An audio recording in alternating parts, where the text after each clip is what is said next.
এটা হলো kiwi fruit, একটা বিদেশি ফল। এখন এটা কাইটা তারপর দেখবো এটা খাইতে কেমন সুস্বাদু। দেখা যাক কেমন লাগে এটা।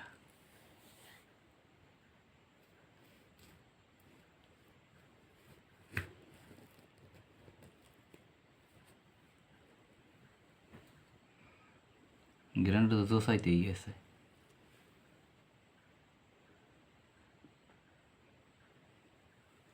তাহলে স্বাদটাও মনে হয় মজাই হইব।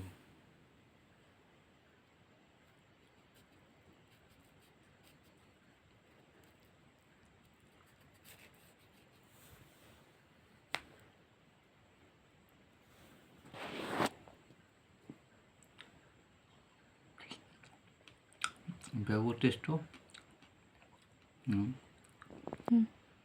এই ফলগুলো তো আমাদের দেশে পাওয়া যায় না, পাইলেও এটার অনেক দাম। এটার পুষ্টিগুণ অনেক বেশি, তাই খাই দেখেছি কেমন স্বাদ লাগে।